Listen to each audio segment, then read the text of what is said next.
All right, we are recording. Hello, Khalil Baker. I am Kendra Green, Senior Associate Athletic Director for Internal Operations, Senior Woman Administrator at North Carolina Central University in the Athletic Department. I also currently serve as the men's and women's interim head golf coach. So I'm excited to talk with you today and answer any questions you may have for your class. So go ahead and ask the first question. All right. Well, you answered what is your position title very well. Describe your major activities during a typical work week that you might have. Okay. So I wear a lot of hats within my position in the athletic department, but they're kind of broke up into probably two or three big chunks. So one big chunk would be anything to do with compliance. In my job, I oversee the Office of Compliance, Mr. Johnson and Miss Brown, who work in a lot of the day-to-day stuff. But obviously, as you know, in the sports world right now, it's changing every day. Right. Time transfer just passed yesterday for men's, women's basketball, and football, baseball, men's ice hockey. So we're dealing with that. We're also dealing with name, image, likeness, and we're tracking that and seeing how that's progressing in the NCAA. So that's some time that I have to devote to reading, articles that come out from the NCAA, making sure when I learn something, I have to then pass it on to the coaches and the student athletes. So you guys sometimes get emails from me and the staff from compliance. Ms. Brown sends out a message from our office every Wednesday and Thursday. Wednesday's the coaches, Thursday's the students, of just like a little snippet of what's going on in the world of compliance. And then also within the compliance side, we're doing, keeping up with at this time of year, a lot of kids are transitioning off campus, whether they're going home for the summer, they're looking to transfer, they may be graduating. So in our compliance office, we're doing a lot of, not paperwork, but what's called tracking and monitoring. So that's one whole area that I work in. I also work in student athlete welfare, which is unfortunately very dominated right now with COVID. Probably while you were in high school, there was a lot of big talks about concussions in sports. So that was one of the things we were working on. But now, obviously, everything is really pushed with COVID and student athlete safety. Coaches safety, administrator safety. So that student athlete welfare piece really is within the area of COVID right now. So that takes up a ton of my time. Every day I am on a call at 8:30 every morning. So Mm. anytime one of our student athletes and or one of our teams go into quarantine, that's a lot of tracking by myself and Mr. Thomas, the head trainer, going through making sure students know what's expected, that they're staying at home, they're getting the right test done and all those things. Also within my day-to-day weeks is any projects from the athletic director. You're going to have your bosses one day, whether you work in the NFL and you work for a coach, if you're a student athlete or a professional player and you're trying to play in Canada football or you're playing overseas, your boss sometimes gives you projects that you're like, whoa, what am I supposed to do with this? And you're just forced to do it. So I'm actually working on one of those this afternoon. I'm working on a report for the UNC system office with doing athletic summary statistics. So, especially in college athletics, it's not usually just your university, especially like in the UNC system office. So there's us, A&T is the one we're most familiar with, but then with you out in Winston-Salem, we got Winston-Salem State. We've got Fayetteville State. We've got Elizabeth City. We've got UNC Chapel Hill, App State. So there's 16 schools within our system that even though we make decisions based off our athletic department, we can't change usually without what the system office is asking us to do. And they monitor all 16 schools. So that's one of the areas that I work with a lot, is making sure it's being called making sure we're in compliant with what the NC system is looking for. And then I would say probably, and this is kind of the fun part of my job that I really enjoy, every day I at least get out on campus doing something, even not even being the golf coach, but I come to the training room. That's where I am right here. I come see Right. students that just had surgery. I stop by a practice. I come to football practice. I'm sitting up in the stands, making sure everybody's good. Heaven forbid somebody's getting surgery or having injury. I can, step down there, help Sean out, help calm student athletes down. Anytime somebody gets hurt or gets sick, it gets stressful, and a lot of you guys are away from your families, and you don't have that mom or dad that can be right there with you, to help kind of calm you down. So that's one of my jobs, is to kind of just step in, and that's probably my favorite part of my job, is being able to actually communicate and being around the students and seeing you walking across campus going, "Hey, Miss Green." I go, and I'll be honest with you, and this can be recorded, I don't know all 350 of y'all's first names, but I I usually wouldn't can expect you say, to. "Hey, baseball friend," or "Hey, golfers." Well, I know all the golfers, but "Hey, Right. tennis friend," because at least the students will be like, "Oh, okay, she knows what sport I play." But I usually, when I worked at previous schools, they were a little bit smaller. I did usually know everybody's first name, where they were from, what their major was. There's a lot of y'all here, so usually by the time you're a junior, I know where you're from. Usually by the time you're a sophomore, I usually can put a name with a face.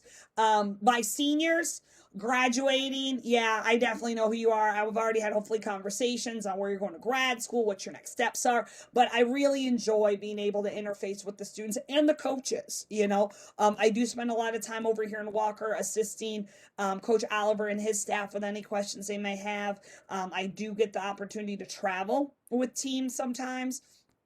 Track has their MEI championships in a couple weeks, so I'm excited to be able to go out there with them in Greensboro. And, it's just a really rewarding job of being able to watch, college students being able to go on. I don't know if there's a question somewhere in here about professional sports, but I don't know if I could ever work at the pro level, because I feel like you're just working with people that play sports for money. And I Well, actually, that ties into some of the next questions. So, like, what You skills asked and that abilities? question then, Khalil. I like it. So, what skills, abilities, and personal quality do you find most important in your work? Okay, well, first quality is compassion. Because I think anybody working in higher education sometimes needs to understand you guys are still young adults. You're Right. going to make dumb mistakes. Now, what I don't have a tolerance for is people making the dumb mistakes repeatedly. Right.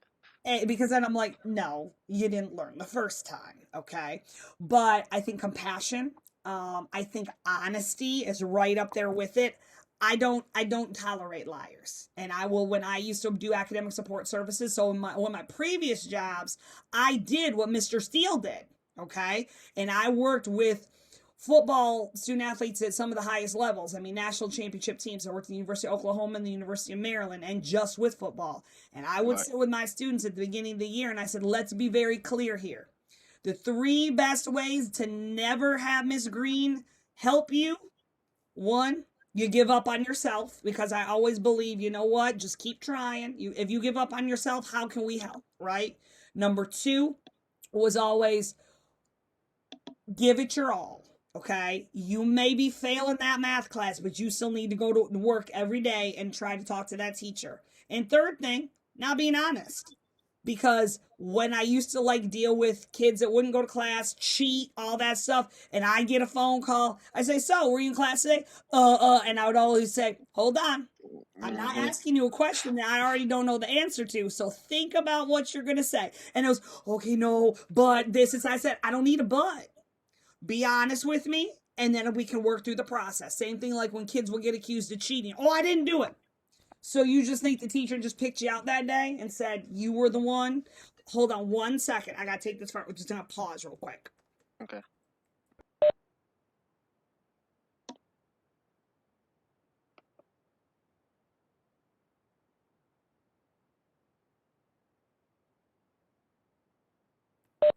And I'm back. So I literally would sit with the student and I would say, "Did you cheat?" Because I'm pretty sure the teacher isn't just accusing you. And they'll be like, "Yeah, okay, I did." I said, "I can't help you unless you're honest with me." And so those, I think, would honestly be those three same things. over in my job, right? Compassion, making sure students don't give up on themselves. We can't give up on you if you give up on us, right? We got to have that Right. two-way street and being honest with each other, right?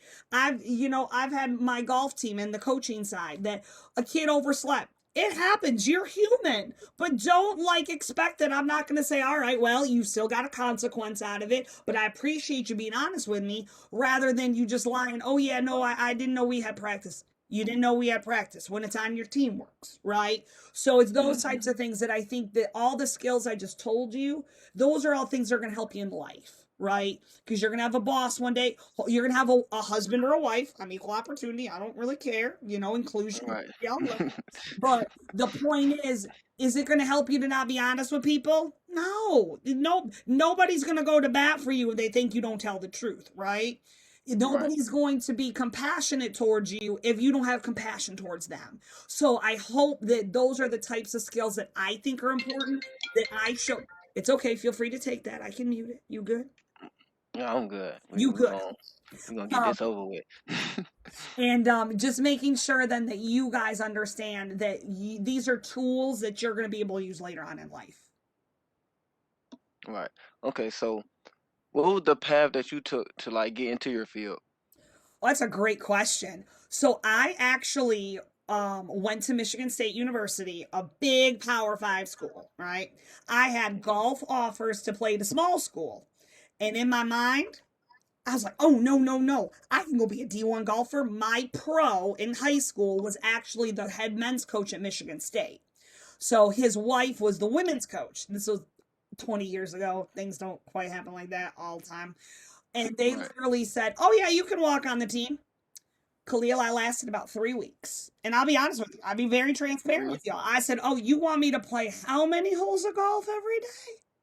Oh, no, that is not for me. And that's okay. I said, nope, I wasn't on scholarship. I was just a walk on. I was on an academic scholarship. So I just became a general student. But around my junior year, I got contacted from a friend of the family's who's actually one of the coaches on campus of another sport because I grew up right outside East Lansing. And they said, we just built what is called the Clarabelle Smith Center for Academic Support Services. Okay. Have you ever heard of Steve Smith, basketball player? Don't act. I don't think so. Okay. Yeah, I don't think so. Anyway, do a little Googling. Fire and Ice. It was Eric Snow and Steve Smith and Sean Respert. Okay, these were the big players of Michigan State back in the mid 90s. Anyway, Steve Smith had a very good professional basketball career, and he actually is still on TNT Sports. So if you watch basketball, he's there doing the NBA shows. But Steve Smith wanted to build an academic center and name it after his mother, who had passed away, because she always wanted him to graduate from college. So he gave, at the time, back in 1998, I think was the year he gave the gift, the biggest one-time gift from any student athlete back to their institution. I think it was almost like $15 million. And they built the Clarabelle Center. And Clarabelle was his mom. And so I got contacted through my mom from a coach saying, hey, Kendra's a sociology pre-law major, right? Because that was my major. And my mom's like, yeah. He's like, they need tutors over at the Clarabelle Smith Center in sociology and basic school classes. Do you think she'd be interested? And my mom was like, sure. So I went and I applied. I got the job, and that's how I started tutoring football players when I was in college. And then I was going to go to law school, and that plan was all done. And you know what some people say, tell God your plan and he laughs at it. That's exactly what happened with me, because I stopped studying to go for the LSAT to go to law school. I started studying to go for the GRE. I got a full graduate assistantship at the University of Oklahoma. I had never gone out of the state other than just traveling on vacation. So I said, sure, let's go. So I packed up my life, went to University of Oklahoma for 2 years. I was sitting at the national championship in 2004. Watched us get beat by USC. And I was my interest in college athletics basically just skyrocketed from there. So that was 16 years ago. I've been at 2 other Power 5 institutions. I've been at a Division II institution. And now this is actually my fifth HBCU I've worked at. And I've been working at HBCUs for 12 years. And yes, I don't know if there's a question in there about diversity or what I think is important. And yes, I know I'm a Caucasian female working at HBCU, but I say in the grand scheme of things, I love working with any walk of life of student athlete that wants to, get a college degree and play their sport. So I've really enjoyed working with, students from across this Mid-Eastern Athletic Conference. I was in the SWAC for 2 years, and I've really just enjoyed being able to work with students that, want to go pro. I support you going pro, but, maybe haven't been given all the academic um, support growing up. So maybe your test scores weren't that great that you couldn't get into maybe a UNC Chapel Hill or couldn't necessarily get into a Wake Forest, but still wants to go and is intelligent and has all the skills to be able to get a great college degree and play sports at their highest level. So I've really been able to be blessed and work for some great ADs. I think that goes into also my career path. Sometimes your boss can dictate how much you like your job and how good you do your job. And I think that that's an important thing, that you've got to work for good leaders, just like you got to play for good leaders. Nobody wants to go out and play for a coach. It's just the meanie one, right? Ugh. Right. We gonna lose every game this year, guys, if y'all keep playing like this. You want to play for people to get out there and say, you know what? We might be playing against somebody that's, 9-0, but what can we do to go out there and play our game? And so I really think that has a lot to do with, the leadership that your path you do. Right. So with this, like, what academic major would you recommend, or like, what type of specific courses would you recommend for your field? No, that's a great question. So obviously sport management is kind of first on my list because I think that you get to see a lot of different things in college athletics. I also recommend students look into, interdisciplinary studies is also a really good, and I know that might be a little surprising, but if you don't know what you want to do and you're like, I love being around sports, I love being around the game, but I don't really need to know that kinesiology stuff and how the knee bends when you go running and all that. Yeah, that's Right. kinesiology. So sometimes sports don't have, institutions don't have a sport management program. So I shy away from the kinesiology major and I say more do interdisciplinary, because then you can take a sport management class. You can take an accounting class. That's the cool part about sports. There's so many different areas. I've done business at two of the jobs I've worked at. I had to manage a $16 million budget when I was at Alabama State. Do you think I was a business major? No. But did it help that I had two accounting classes in undergrad? Yes, it did, because I was thinking about maybe wanting to do business when I was, early on in my career at Michigan State. And I know how to be able to do credits and debits. You don't forget. So, I don't necessarily say you got to be a business degree, but I think taking business classes, marketing, intro to accounting, English majors, because I'm be honest, if you can't write, you cannot be writing press releases, putting on the internet. If you're going using, slang and not knowing how to spell words. And so that's the cool part about sports, having so many different like avenues in it. Totally different majors can get you in different areas. Right. How rapidly would you say your career field is growing? I would say very rapid. So when I went to grad school, there was only 5 master's programs across the country that had a true master's in sport administration. Okay, so my degree, master's program at Oklahoma, even in 2004, okay, we were only one of 5 schools that had it. Master's in education, and mine was in intercollegiate athletic administration. All right. The oldest one is at Ohio University. That was the first. But today, if you Google just, masters in sport management, you got 40, 35, 40 programs now. And there was only 5 15 years ago. I also think that kids coming out of high school see college sports is so much bigger now, right? It'd be funny for you to ask maybe your mom or your aunt or your dad and uncle, how big was the March Madness when you guys were, before I was born? Because I'm guessing you're what, 19, 20 years old? 19. 19, yeah.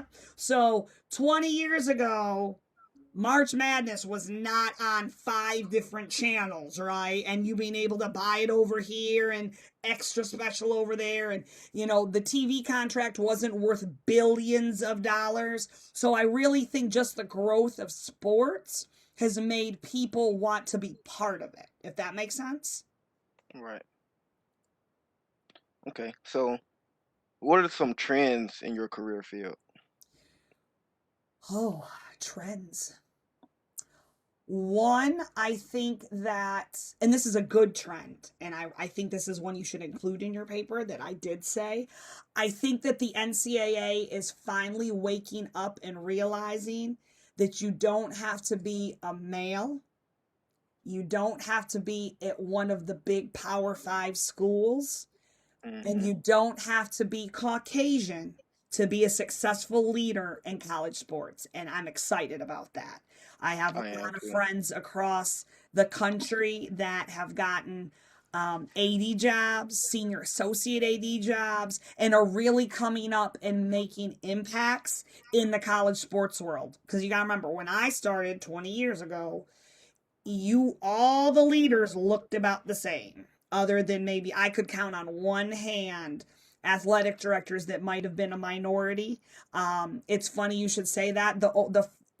The first female AD in Division 1 sports, Khalil, guess what year she worked?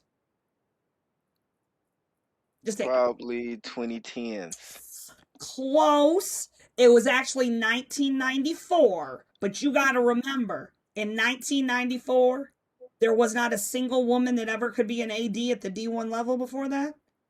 Title IX passed in the 1970s. It took 20 years for them to even let a woman lead a sports team. So Yeah. I'm excited to see now in 2021, you've got, a female AD who's an African American at University of Virginia, right? That's a huge school. You've got one that Right. just got hired at Vanderbilt.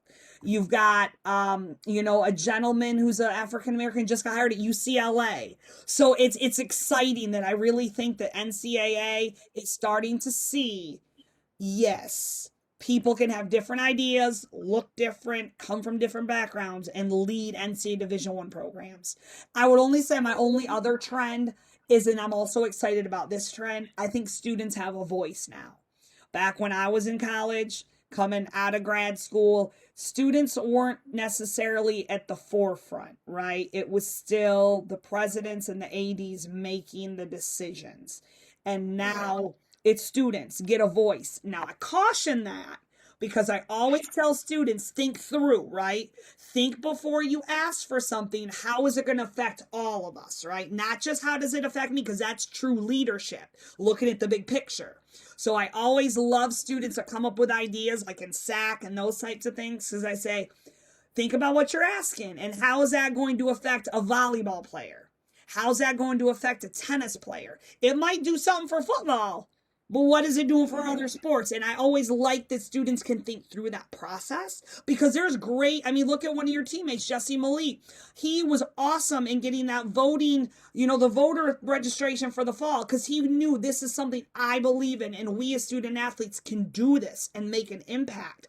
So it's just really exciting for me to see diversity in leadership, and then students having a voice now and being able to really make impactful change that's going to be 15, 20 years down the road.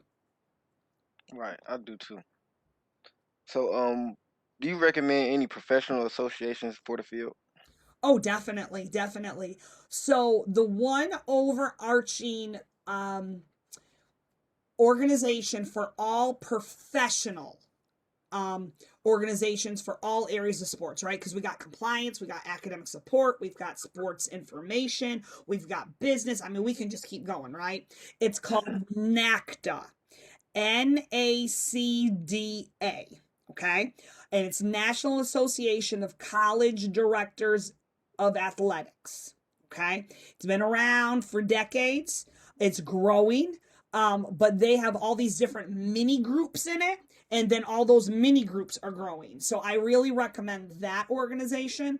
And then within that organization, you find kind of your niche. So, like when I said I do compliance, I am still a member of NAC, National Association of Athletic Compliance, but that's underneath the umbrella of NACDA. And you can Right. go on their website. Literally, you just type in NACDA.org and it pops up and you can look. They've got a really easy one to look around. I mean, you'd be surprised how many sub organizations are part of that big one. What suggestions do you have for someone trying to enter the field? The easiest thing, don't say no. Get yourself out there, ask for internships, and don't be upset when they said you were going to do this, but they need help over here. Don't say no to this over here. Yes, I have no problem coming to the spring game and helping hand out waters. Yes, I have no problem coming to a basketball game and helping take tickets. Yes, I have no problem sitting in on that webinar that's free that you forwarded to me. Yes, should be every intern, sports management students, anybody interested in the fields, favorite word. Yes, let me help. Because I'll be honest with you, that helps you get on people's radar. I have hired, in my 15 years that I've done about senior administration, I think I've literally hired 4 of my former student athletes. I have helped move 7 of them to other jobs. For when I worked at Dell State, I took 4 out of the last year and a half I was there. One is at Monmouth University now. She works there in compliance. One Hmm. worked at Alabama State. I hired him. One works in strength and conditioning actually, and just got an internship with an NFL team. And one, I'm trying to think, where did he go? He works at Florida A&M. Actually, he got there after I left. So at the end of the day, you got to build good relationships with people and know that you're always being watched. So yes should be your favorite word, and know that everybody is watching you even when you don't think it's part of your job. They're seeing who are the ones that want to be here and learn the business, because that's the quickest way for you to get higher up, because then they're going to keep calling you to do stuff. Right. And that's how you get summer internships. That's how you get great letters of recommendation. And then you got people like me reaching out to you saying, hey, my friend called from Norfolk State and I know you're from Norfolk and they're looking for summer help. Would you want to, go in the office? I gave them your contact information. And all of a sudden you're like, whoa, I didn't even know you knew who I was. We know who you guys are, the ones who do a good job when we ask you to do projects. Right. What do you like most about your job? How every day is different than the last. I Yeah, could I would think never, so. yep, I could never have a job where I sat in a chair 8 to 5 answering phones and putting stuff in a computer. I would drive myself nuts. So I think that's probably the best answer I can give you. Okay, so what would you say needs to be included for a strong resume for this kind of position? Oh, very good. One, expansion. Okay, and what I mean by that is don't just give me one little bullet, right?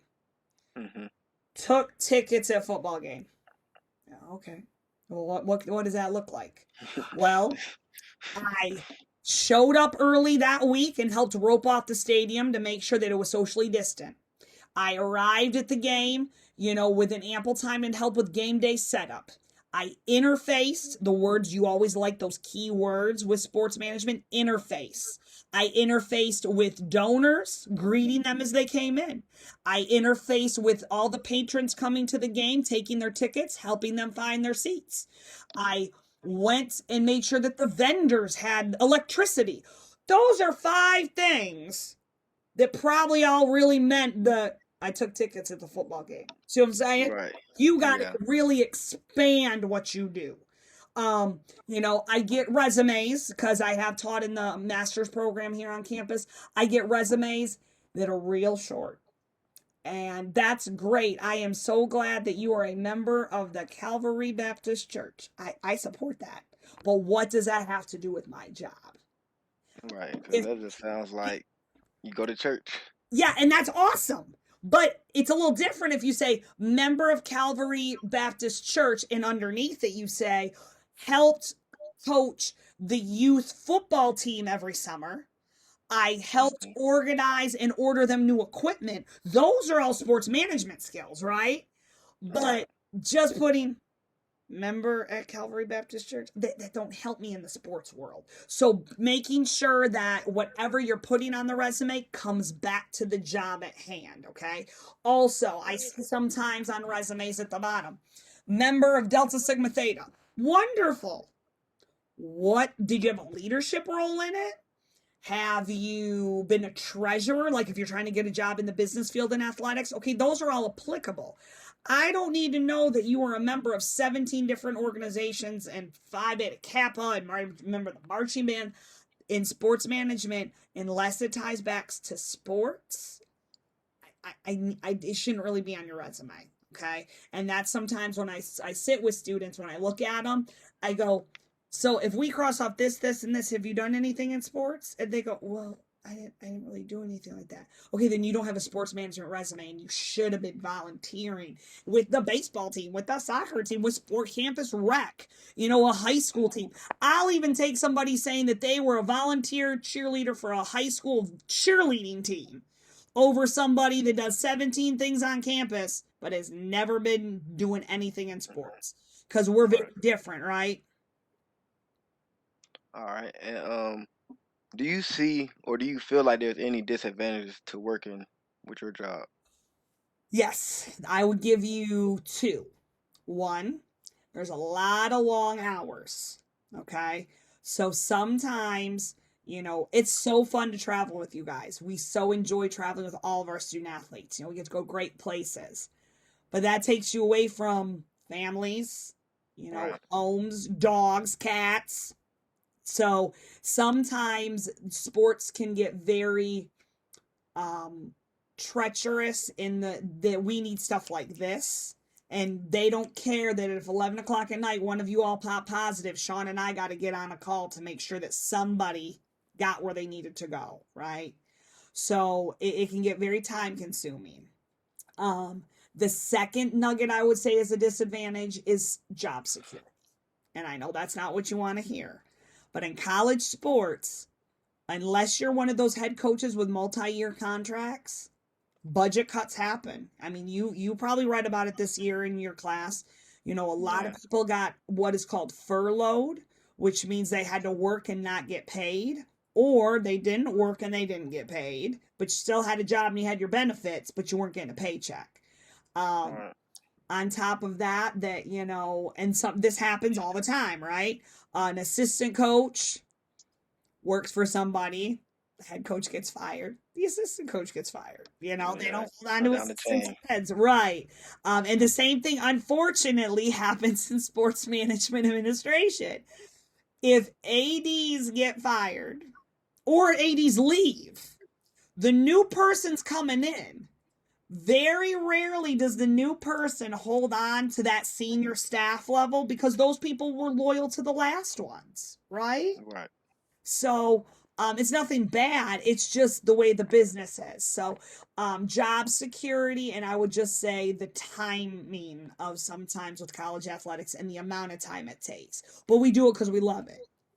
I don't think you could talk to any of our staff on this campus and say, do you not love your job? And we'd all say, oh, there's some days I like it better than others. But we all like it because we love being here with you guys and being able to work it, in college athletics.